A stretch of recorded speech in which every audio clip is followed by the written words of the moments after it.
አርሰናል የዘንድሮ የኤፍኤ ካፕ ጉዞውን አንድ ብሎ በጀመረበት የጨዋታ መርሃ ግብር የሻምፒዮንሺፑ ክለብ ፖርትስመዝን በሰፋ የጎል ልዩነት በማሸነፍ ወደ ኤፍኤ ካፕ አራተኛ ዙር የሚያሳልፈውን ውጤት አስመዝግቧል። በዚህ ጨዋታ ላይ መድፈኞቹ አርሰናሎች የቆሙ ኳስ ጎሎችን ያስቆጠሩ ሲሆን ጋብሪኤል ማርቲኔሊም በእግር ኳስ ተጫዋችነት ዘመኑ የመጀመሪያውን ሃትሪክ አስመዝግቦ የወጣበት የጨዋታ መርሃ ግብር ሆኗል። የቡድኑ አሰልጣኝ አርቴታም በዚህ የጨዋታ መርሃ ግብር ላይ የሁለተኛ ቡድኑን የሜዳ ላይ ብቃት በደንብ በአግባቡ የተመለከተበት ነበር ማለት ይቻላል። መድፈኞቹ በዚህ ጨዋታ ላይ ቀድሞ ጎል ቢቆጠርባቸውም ነገር ግን ከዛ በኋላ በተከታታይ ባስቆጠሯቸው ጎሎች 4-1 በሆነ ውጤት ጨዋታውን አሸንፈው ወደ ቀጣዩ ዙር ማለፋቸውን አረጋግጠዋል። ከዚህም በተጨማሪ ለወራት በጉዳት ምክንያት ከሜዳ ርቆ የነበረው ካይ ሃቨርትዝ ተቀይሮ በመግባት ለጥቂት ደቂቃዎች ሜዳ ላይ ሲጫወት የተመለከትነው ሲሆን በቅርቡ ከአርሰናል በውሰቱ ሊለቃል እየተባለ ሲነገርለት የነበረው የመሃል ሜዳው ተጫዋች ኤታን ንዋኔሪም በዚህ ጨዋታ ላይ በቋሚነት ተሰልፎ የጀመረ ተጫዋች ሆኗል። ጨዋታው እንዴት ነበር? መድፈኞቹ አርሰናሎች በጨዋታው ላይ የነበራቸው አቀራረብ ምን ይመስል ነበር? የቡድኑ አሰልጣኝ ሚኬል አርቴታስ በዚህ ጨዋታ ላይ የትኞቹን ተጫዋቾች ተጠቅሟል? ከዚህም ባለፈ በቡድኑ በኩል የነበሩትን ተጫዋቾች ማኔጅ ያደረገበት መንገድ ምን ይመስል ነበር? ለቀጣዮቹ ጨዋታዎችስ ይህንን ጨዋታ ማሸነፍ ለአርሰናል ምን አይነት የስነ ልቦና ተነሳሽነት ይፈጥርለታል? እነዚህንና ሌሎች ጉዳዮችን እስከ ቪዲዮ መጨረሻ ድረስ ከኛ ጋር አብራችሁ ከቆያችሁ የምንነግራችሁ ይሆናል። ሰላም ጤና ይስጥልን። የተወደዳችሁና የተከበራችሁ ውድ የቻናላችን ተከታታዮች እንዴት ናችሁልን? እግዚአብሔር ይመስገን እኔ በጣም ደህና ነኝ።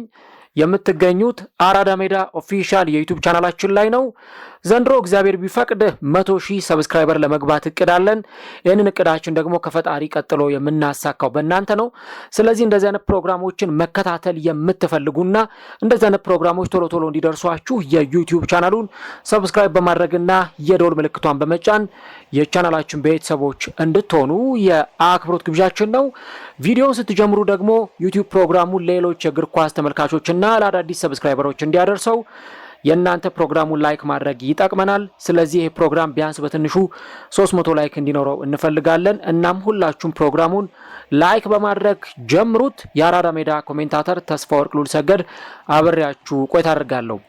ፈጣሪ ፈቅዶ ዛሬም በዚህኛው ፕሮግራማችን ላይ ከእናንተ ጋር ተገናኝተናል።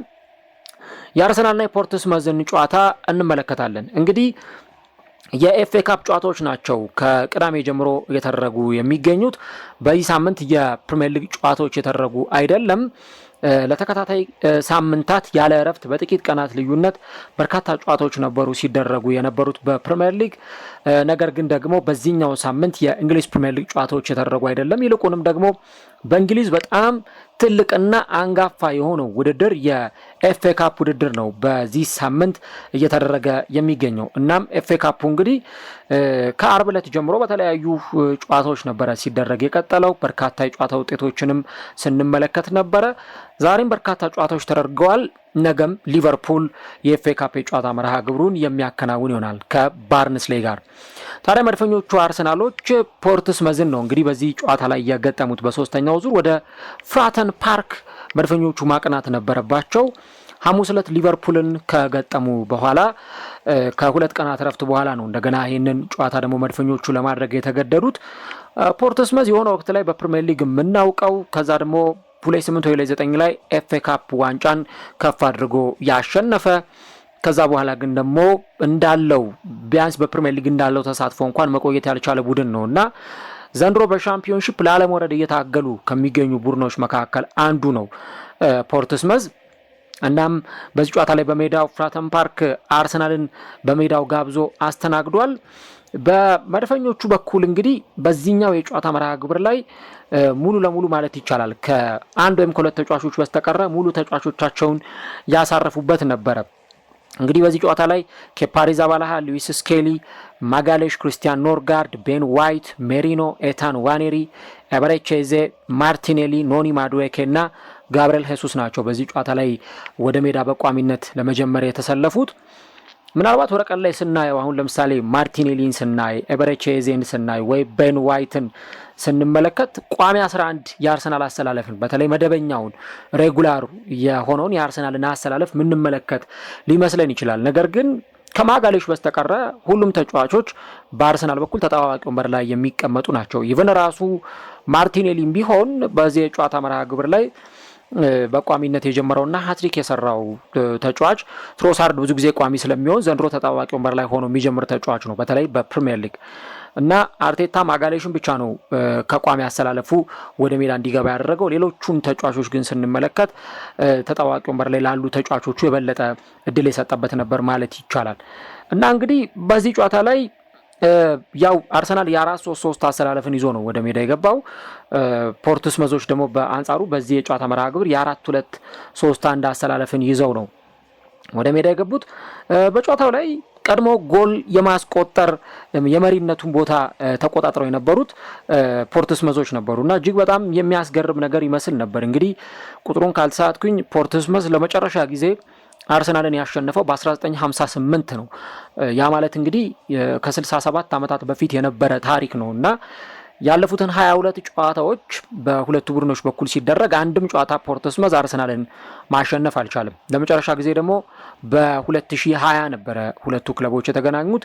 በዛ ጨዋታ ላይ አርሰናል እነ ሶቅራጠስ ፓፓስቶፖሎስ ጎሎችን አስቆጥረው 2-0 አሸንፎ ወጥቶ ነበር እና በዚህ ጨዋታ ላይ እንግዲህ የቡድኑ የፊት መስመር ተጫዋችና አምበል ኮልባይ ቢሾፕ የመጀመሪያውን ጎል ሲያስቆጥር ምናልባት በዚህ ጨዋታ ላይ እንደ ፖርትስመዝ ምን አይነት እንቅስቃሴ ሊያሳይ ይሆን የሚሉ ጥያቄዎችን የፈጠረ ነበርና ጎሎ የተቆጠረበትን ሁኔታ ስትመለከቱ በግልጽ የአርሰናል ተጫዋቾችን ክፍተት የተመለከትንበት ነበር። ምክንያቱም ኳሱን ኮነር ቻፕሊን የተባለው የአማካይ መስመር ተጫዋች በጣም በሚያስገርም ሁኔታ ነበረ አክርሮ የመታውና ኬፓ ኳሱን ተፋው። ኬፓ ኳሱን የተፋበት ቦታና አቋቋሙ ትክክለኛ አልነበረም እና የተተፋውን ኳስ ነው ቢሾፕ አስቆጥሮ ጨዋታውን 1-0 መምራት የጀመሩት። ነገር ግን ይህ ጎል ከተቆጠረ በኋላ ብዙም ደስታቸው አልዘለቅም ወይም ደግሞ ይህንን ጎል ማስቆጠራቸው ብዙ ሊዘልቅ አልቻለም። አርሰናል የአቻነቷን ጎል በ8ኛው ደቂቃ አግኝቷል። ይህ ጎል ከተቆጠረ ከ5 ደቂቃዎች በኋላ ማለት ነው። ኤበረቼዜ የማዕዘን ኳሱን አሻማ። ከዛ ማርቲኔሊ ኳሱን በግንባር ገጨ። ማጋሌሽ ከእንደገና ኳሱን በግንባር ገጨ እና ኖርጋርድ ነው ያንን ኳስ የመታውና ኖርጋርድ ያስቆጠረው ይመስል ነበር። በኋላ ላይ ግን አንድሬ ዶዜል የክለቡ የአማካይ መስመር ተጫዋች እንግዲህ ኳሱን በራሱ ላይ አስቆጥሮ ኦን ጎል ተመዝግቧል። ዘንድሮ አርሰናል ሴት ፒስ ብቻ አይደለም በኦን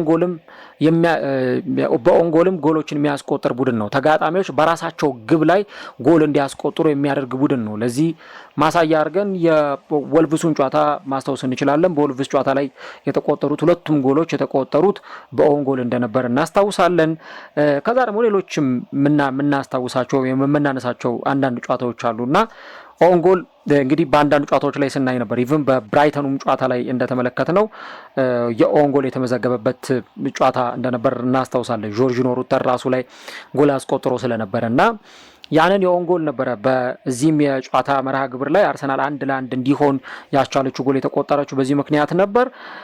ከዛ በኋላ መድፈኞቹ የተሻለ እንቅስቃሴ ለማሳየት ሲሞክሩ ተመልክተናል። ነገር ግን የፖርትስመዞችን ደግሞ አንዳንድ ማጥቃቶች ያየንበት ነበር። ለምሳሌ በ15ኛው ደቂቃ ላይ ሃርቪ ብሌር በኋላ ላይ ተጎድቶ የወጣው ተጫዋች ማለት ነው በጣም ቆንጆ ኳስ ሞክሮ ኬፓ ያዳነበትንም ኳስ ስንመለከት ነበር።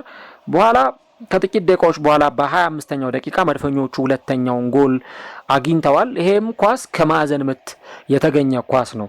ማዱዌኬ ማዕዘን ምቱን አሻማ፣ ማርቲኔሊ ኳሱን በግንባር ገጭቶ አስቆጠረ። እንግዲህ ቁመቱ 1.78 የሚረዝም ተጫዋች ነው ማርቲኔሊ። ምናልባት ብዙ ረጅም የሚባል ተጫዋች አይደለም፣ ግን የሴት ፒስ አጠቃቀሙ እጅግ በጣም የሚያስገርም ነበር። የመጀመሪያው አጋማሽ እንግዲህ ማርቲኔሊ ይህንን ጎል አስቆጥሯል። ከዛም በኋላ 43ኛው ደቂቃ ላይ ለአርሰናል የፍጹም ቅጣት ምት ተሰጥቶ ነበረ። ነገር ግን ማዱዌኬ አሁንም ይህንን የፍጹም ቅጣት ምት ወደ ጎልነት ይቀይሯል የሚል እምነት ነበረ። ማዱዌኬ ግን ያንን ጎል ወደ ጎልነት መቀየር አልቻለም። ያንን የፍጹም ቅጣት ምት ወደ ጎልነት መቀየር አልቻለም። ኳሱን አምክኖታል። ያውም ግብ ጠባቂውም አልመለሰውም። ኢቭን ኢላማውንም አልጠበቅም እና ኳሱ በቀላሉ ነበረ የወጣው። የመጀመሪያው አጋማሽ ላይ አርሰናል ብዙ ሙከራ ሞክሯል ማለት አይቻልም። ሞር ጨዋታው በሁለቱም ቡድኖች በኩል የተወሰኑ እንቅስቃሴዎች ከዛኛውም ጫፍ እዚህኛውም ጫፍ የተወሰኑ እንቅስቃሴዎችን የተመለከትንበት ነበር። የመጀመሪያው አጋማሽ እንግዲህ በዚህ ውጤት ከተጠናቀቀ በኋላ ከዛ ቀጥሎ በሁለተኛው አጋማሽ ላይ የመድፈኞቹን በጣም ጥሩ የሚባል ደግሞ ኳሱን ጨዋታውን ኮንትሮል የማድረግ ሁኔታዎችን ነበር ስናይ የነበረው። ኤርሊ ነው ጎል ያስቆጠሩት በ51ኛው ደቂቃ። ማርቲኔሊ በጣም ቆንጆ ጎል አስቆጥሯል። ጋብሪኤል ሄሱስ ከቀይ መስመር ላይ አሲስት ያደረገለትን በቃ ጣጣውን የጨረሰ ኳስ ነው ያቀበለውና በጣም በጥሩ ፊኒሺንግ ነው ማርቲኔሊ ለራሱ ሁለተኛው ለቡድኑ ሶስተኛውን ጎል ያስቆጠረው። በኋላ ላይ በ77ኛው ደቂቃ አሁንም ልክ እንደ ቅድሙ ማዱዌኬ ከማዘን የምታሻገረውን ኳስ ማርቲኔሊ ያስቆጥሯል እና አርሰናል እንግዲህ በአንድ ጨዋታ 3 የቆሙ ኳስ ጎሎችን አስቆጥሮ የወጣበት ጨዋታ ነበር ማለት ይቻላል። እና እኔ አርሰናል ያው ሴት ፒስ እና አርሰናል ማይነጣጠሉ ናቸው። በቃ ሴት ፒስ ካለ ለአርሰናል ጎል አለ። ልክ እንደ ፍጹም ቅጣት ምት ነው የሚቆጥሩት ሁሉ እንደዚህ አይነቶቹን ኳሶች ማለት ነው። እና እዚህም የጨዋታ መርሃ ግብር ላይ እንደተመለከትነው መድፈኞቹ የሚያገኟቸው የማዕዘን ምቶች በጣም አስፈሪ ነበሩ። ምናልባት ማርቲኔሊ የማዕዘን ምቶችን ያስቆጥራል ብሎ መጠበቅ በጣም ከባድ ነው። ምክንያቱም ቅድም እንዳልኳችሁ ቁመቱ ያን ያህል ረጅም የምትሉት ተጫዋች አይደለም እና እነዚህ ነገሮች መሆናቸው ምናልባትም ተጫዋቹ እንዳይጠበቅ የሚያደርገው ነገር ሊሆን ይችላል። ግን አርሰናል በየትኛውም መንገድ የማዕዘን ምት እስካለ ድረስ ያውም ካሜራው ደጋግሞ ያሳየን ነበረ። የኒኮላ ዮቨርን ፊት ያሳየን ነበረ። የአርሰናል የቆሙ ኳሶች አሰልጣኝን ያስመለክተን ነበር እና የሱ ስራ ነው አሁን እንደዚህ ውጤታማ እያደረጋቸው የሚገኘው። በእርግጥ ሁሉም ጨዋታ ላይ የቆሙ ኳሶችን አታስቆጥርም ወይ ሁሉም ጨዋታዎች ላይ ሴት ፒሶችን አታስቆጥርም። ግን ደግሞ አስፈላጊ ሆኖ በሚያገኙ ሰዓት ላይ የመድፈኞቹ ተጫዋቾች ያንን ነገር ከማድረግ ወደ ኋላ አይሉም እና ማርቲኔሊ እንግዲህ ያንን አድርጎ በእግር ኳስ ኬሪየሩ ለመጀመሪያ ጊዜ ሃትሪክ የሰራበት ነበር። እንግዲህ እስከዛሬ ድረስ ሃትሪክ ሰርቶ አያውቅም ነበረ። በእግር ኳስ ኬሪየሩ በፕሮፌሽናል የእግር ኳስ ህይወቱ ሃትሪክ ሰርቶ አያውቅም ነበር እና ለመጀመሪያ ጊዜ ሃትሪክ የሰራበት ጨዋታ ነበር ማለት ይቻላል። ከዛ በኋላ የአንዳንድ ተጫዋቾችን ቅያሬ አድርጓል። አርቴታ ወሳኝ ተጫዋቾቹን አስገብቷል። ጁሪየን ቲምበር፣ ማርቲን ኦዴጋርድ፣ ካይ ሃቨርትዝ እንዲሁ ደግሞ ትንሹ ተከላካይ ማርሊ ሳልሞን እና ማርቲን ዙቢሜንዲ በዚህ ጨዋታ ላይ ተቀይረው የገቡ ተጫዋቾች ናቸው እና አርቴታ ጨዋታውን ማኔጅ ያደረገበት ጨዋታውን ኮንትሮል ያደረገበት የተቆጣጠረበት ሁኔታ እጅግ በጣም የሚያስገርም ነበር ማለት ይቻላል።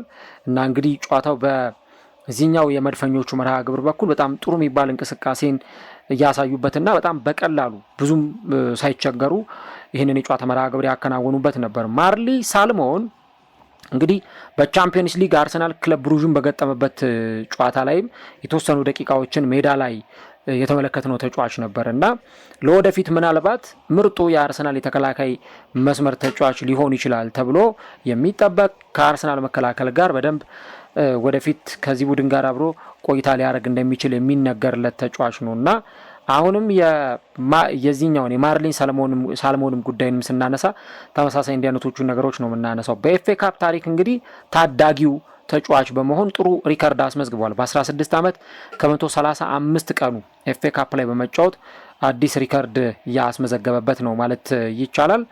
እንግዲህ አርሰናል ወደ ቀጣዩ ዙር ወይም ወደ አራተኛው ዙር መሸጋገሩን ያረጋገጠበት የጨዋታ መርሃ ግብር ነው። በዚህ ጨዋታ ላይ ግን በጣም መነሳት የሚገባቸው ወሳኝ ነጥቦች አሉ። አንደኛው ቅድም ያልኩት የሴት ፒስ ጉዳይ ነው። እንግዲህ ዘንድሮ አርሰናል በአንድ ጨዋታ ላይ ዘንድሮ 2 እና ከዛ በላይ ጎሎችን ሲያስቆጥር በዚህኛው ጨዋታ ለሶስተኛ ጊዜ ነው ያንን ያደረገው። ከዚህ በፊት በነሐሴ ወር አርሰናል ሊድስ ዩናይትድን 5-0 ሲያሸንፍ እንደዚሁ 2 የቆሙ ኳስ ጎሎችን አስቆጥሮ ነበር። እንዲሁ ደግሞ በመስከረም ወር አርሰናል ኒውካስልን 2-1 ሲያሸንፍ የማጋሌሽ እና የሜሪኖን 2 ጎሎች ከቆሙ ኳስ እንደተገኙ እናስታውሳለን። አሁንም በዚህ የፖርቶስመዙ ጨዋታ ላይ አርሰናሎች ካስቆጠሯቸው ጎሎች 2ቱ ማርቲኔሊ ያስቆጠራቸውና አንዱ የተገኘው ኦን ጎል ከቆመ ኳስ የተገኘ ነውና ይሄ እንግዲህ ከየትኛውም ክለብ በላይ አርሰናል በቆመ ኳስ ያለውን ሪከርድ በደንብ የሚያስመለክት ነው። እንግዲህ አሁንም አርሰናል በአውሮፓ እግር ኳስ በጣም ጠንካራው የቆመ ኳስን የሚጠቀም ቡድን ስለመሆኑ ከበቂ ማስረጃ ጋር ያሳየ ነው። በዚህ ጨዋታ ላይም 3 ኳሶችን ከቆሙ ኳሶች ወይም ከሴት ፒስ አስቆጥሯል። የመጀመሪያው አቻ የሆኑበት ኳስ ሲቆጠር ተመልክተናል እና እንደውም የአርሰናል ደጋፊዎች ሴት ፒስ አጌን ኦሌ ኦሌ እያሉ ደስታቸውን ሲገልጹ ነበር። አሁንም እንደገና የቆመ ኳስ አስቆጥረናል እያሉ ሲገልጹ ነበር እና ተጋጣሚዎች ተዘጋጅተው ካልገቡ የአርሰናልን የቆመ ኳስ ለማቆም ጥረት የማያደርጉ ከሆነ ያንንም ደግሞ ለማክሸፍ ሙሉ ለሙሉ እጅ ካጠራቸው አርሰናል እንዴት ሊቀጣቸው እንደሚችል በደንብ ይህንኛው ጨዋታ ማሳያ መሆን ይችላል። አስቡት፣ በአንድ ጨዋታ ላይ 3 የቆመ ኳስ ማስቆጠር ማለት በጣም ልዩነት ፈጣሪ መሆኑን የምናነሳበት ነው እና እንግዲህ አርሰናል ዘንድሮ ኤፍኤ ካፕን ጨምሮ ካራቦ ካፕ፣ ቻምፒየንስ ሊግ፣ ፕሪሚየር ሊግ በ4 ውድድሮች በአጠቃላይ በሁሉም ውድድሮች 31 ጨዋታዎችን አድርጓል እና በ31 ጨዋታዎች አርሰናል 22 የቆሙ ኳስ ጎሎችን አስቆጥሯል። ተመልከቱ፣ 22 የቆሙ ኳስ ጎሎችን አርሰናል በ2025-26 የውድድር ዘመን በተጋጣሚዎቹ ላይ ያስቆጠረ ቡድን ነው። ይሄ አሁን ምን ይነግረናል? ቢያንስ አርሰናል በሆኑ ጨዋታዎች ላይ ቢያንስ በአንድ ወይ በሁለት ጨዋታ ላይ አንዳንድ የቆመ ኳስ እያስቆጠረ ይወጣል እንደማለት ነው እና እነዚህን ነገሮች ደግሞ ካየን በተለይ በ2025-26 የውድድር ዘመን የአርሰናል የቆመ ኳስ በጣም ተሻሽሎ ጠንከር ብሎ መምጣቱንም የምናይበት ነው። ስለዚህ እነዚህን ነገሮች ልናይ እንችላለን።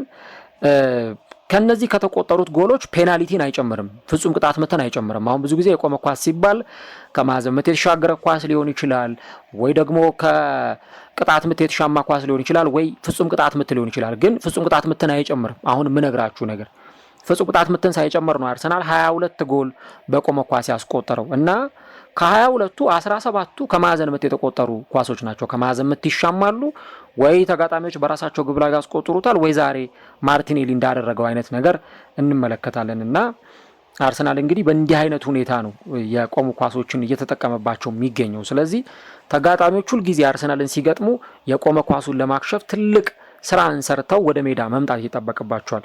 ያን ነገር ካላደረጉ አርሰናል በአግባቡ ፓኒሽ እንደሚያደርጋቸው ወይም ተጋጣሚዎቹን እንደሚቀጣቸው በደንብ ያሳየበት ያስመሰከረበት የጨዋታ መርሃ ግብር መሆኑን እንመለከታለን ማለት ነው። ስለዚህ ከአርሰናል የቆመ ኳስ ጋር ተያይዞ ይሄን ነገር እንመለከታለን። ሌላው የካይ ሃቨርትዝ መመለስና የማርቲኔሊ ጎሎች ናቸው። እንግዲህ የካይ ሃቨርትዝን ጉዳይ በተመለከተ ተጫዋቹ በፈረንጆቹ አቆጣጠር ነሐሴ 17 ወይም ኦገስት 17 አርሰናል ማንቸስተር ዩናይትድን ወደ ኦልድ ትራፎርድ አቅንቶ 1-0 ያሸነፈበት ጨዋታ ላይ ተቀይሮ ገብቶ ለጥቂት ደቂቃዎች ተጫውቶ ነበር እና ከዛ ጨዋታ በኋላ በጉዳት ምክንያት ሜዳ ላይ አልነበረም እና ያጋጠመው ጉዳት የቀዶ ጥገና እንዲያደርግ አስገድዶት ነበር። ከዛ ከአንዴም ሁለቴም ወደ ሜዳ ይመለሳል ተብሎ ጉዳቱ ገርሽቶበታል እየተባለ ከሜዳ ሲርቅ ነበረ የተመለከትነው እና ለበርካታ ወራት እንግዲህ ተጫዋቹ ሜዳ ላይ አልተመለከትነው። ምክንያቱም የመስከረም ወር፣ ጥቅምት ወር፣ ህዳር ወር፣ ታህሳስ ወር አላየነውም። ወደ 4 ወራት ገደማ ተጫዋቹን አላየነውም። ኦልሞስት 5ኛው ወር በሉት አሁን የመጣውን ጃንዋሪን ወይም ደግሞ ጥር ወርን ሲጨምሩት እና ተጫዋቹ አሁን አስፈላጊ በሆነበት ሰዓት ላይ ነው ለአርሰናል እየተመለሰው።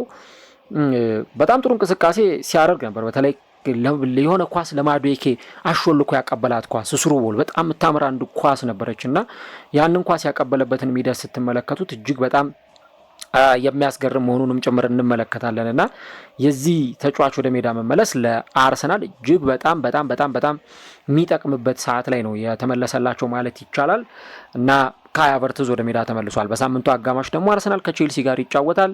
ሌላ ጥሩ አዲሽን ለአርሰናል አሁን 3 የፊት መስመር ተጫዋቾች አሉት፣ ጋቢ ናይን፣ ካይ ሃቨርትዝ እንዲሁ ደግሞ ሌላኛው ተጫዋች ቪክተር ዮኬሬስ እና እነዚህን ተጫዋቾች አርቴታ በደንብ ሮቴት እያደረገ የሚጠቀምበትን እድል ይሰጠዋል። ማርቲኔሊን አለማንሳት አይቻልም። የጨዋታው ኮከብ ተብሎ ተመርጧል እንግዲህ ሃትሪክ በመስራቱ ምክንያትና እንግዲህ አርቴታ የሰጠውን እድል በደንብ በአግባቡ ተጠቅሞበታል ማለት ይቻላል። በእንዲህ አይነቱ ሁኔታ ላይ ማርቲኔሊ ጎሎቹን ያስቆጠረበትን ሁኔታ ስታዩት የቆሙ ኳሶችን ተጠቅሞ ነው ያን ነገር ያደረገው። ለእኔ ምናልባት ማርቲኔሊ 2022-23 ላይ በጣም ምርጡን ማርቲኔሊ አይተናል ብዬ አስባለሁ። ከዛም በፊት በነበረው ውድድር ዓመት ምርጡን ማርቲኔሊን ተመልክተን እንደነበር ይሰማኛል እና ከዛ በኋላ ግን በተጫዋቾች ጉዳት ወይ ደግሞ በተጫዋቹ ጉዳት ወይ ደግሞ በሌሎች ምክንያቶች ማርቲኔሊ በአቋሙ ልክ ያልነበረባቸው አንዳንድ ወቅቶች ነበሩ። ግን እንዲህ አይነቱ ጨዋታ ላይ ደግሞ ሃትሪክ መስራቱ፣ ጎሎችን ማስቆጠሩ፣ በደንብ ከጎል ጋር መቀጠሉ ምናልባት ተጫዋቹ ለቀጣዮቹ ጨዋታዎች በደንብ በራስ መተማመን እንዲኖረው የሚያደርግ ነው እና ማርቲኔሊ የቆሙ ኳሶችን ነው ሲያስቆጥር ያየ ነው።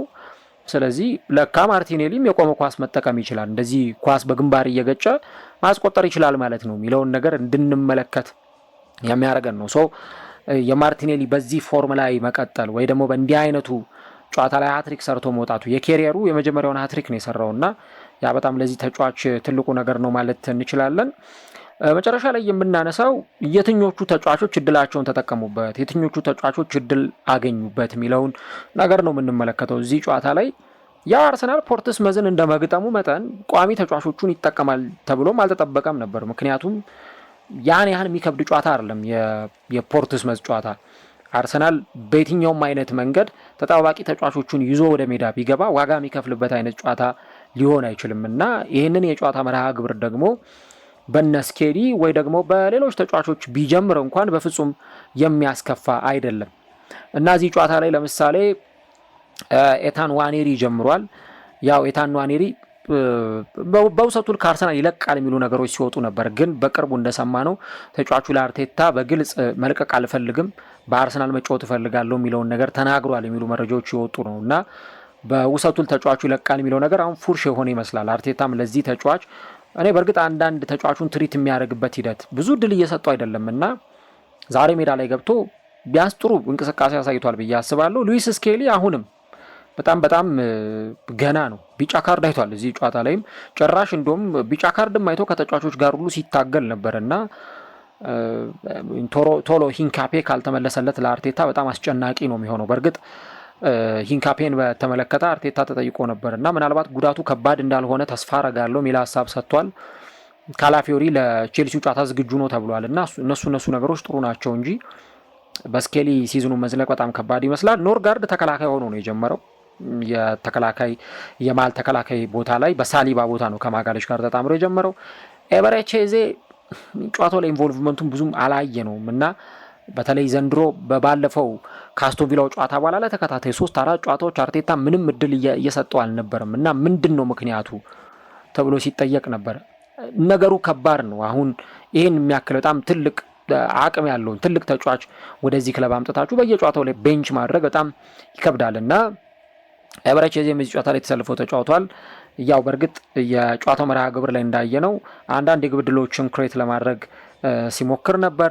እንቅስቃሴዎቹ በዛ መንገድ ነበር የቀጠሉት። ፕላስ የመጀመሪያዋ ጎልም ስትቆጠር በኦን ጎል ስትቆጠር ማለት ነው የማዕዘን ምቱን ያሻማው እሱ ነበር እና እንዲህ አይነት ሞመንቶች ነበሩ። ጋብርኤል ሄሱስ አሲስት አድርጓል። ጥሩ ነው ኳስን አመቻችቶ ማቀበሉ። ሜሪኖም እንዲሁ ደግሞ ኖርጋርድም በጨዋታው ላይ ጥሩ እንቅስቃሴ አሳይቷል ማለት ይቻላል። ኬፓን በዚህ ጨዋታ ላይ እድል ያገኘበት ነው።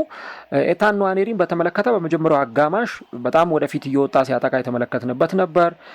ሜሪኖ ምናልባት በአዲስ ሚና በዚህ ጨዋታ ላይ ተመልክተነዋል። ይሄ በሆልዲንግ ሚድፊልድ ወይም ደግሞ በዚህ አይነት ሚና ተጫዋቹን ሲመለከት ነበር የተመለከት ነው። ጋብርኤል ሄሱስ እድሎችን ሲፈጥር ተመልክተነዋል። ነገር ግን አንዳንድ ውሳኔዎቹ ደግሞ ትክክል እንዳልነበሩ የተመለከትንባቸው አቋቋሞች እንደነበሩ አይተናል።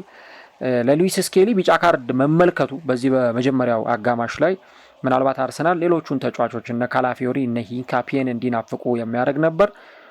ሳልሞን ደግሞ በ16 ዓመት ከ135 ቀኑ በዚህ ጨዋታ ላይ የተሰለፈበት ጨዋታ ነበርና ለዚህም ተጫዋች በጣም ጥሩ ነው። ኤፍኤ ካፕ እንግዲህ ለአርሰናል ታሪካዊ ውድድር ነው። ምክንያቱም 14 ጊዜ ኤፍኤ ካፕን ያሸነፈ ነው።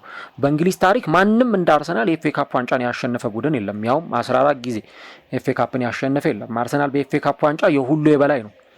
አርሰን ቬንገር ደግሞ በርካታ የኤፍኤ ካፕ ዋንጫዎችን በማሸነፍ ብዙ የኤፍኤ ካፕ ዋንጫዎችን ያሸነፉ ቁጥር አንድ አሰልጣኝ ናቸው በኤፍኤ ካፕ እና አርቴታም በአርሰናል በመጀመሪያዎቹ ወራት የኤፍኤ ካፕ ዋንጫን አሸንፏል። ስለዚህ አርሰናል በኤፍኤ ካፕም ረጅም ርቀት መጓዝ ይፈልጋል። በእርግጥ ባለፈው ዓመት በማንቸስተር ዩናይትድ ተሸንፎ ነው ከውድድሩ የተሰናበተው እና ዘንድሮ ቢያንስ በኤፍኤ ካፕ ረጅም ርቀት መጓዝ ይፈልጋሉ። ያን ነገር ያደርጉታሉ አብረን የምንመለከተው ጉዳይ ነው የሚሆነው።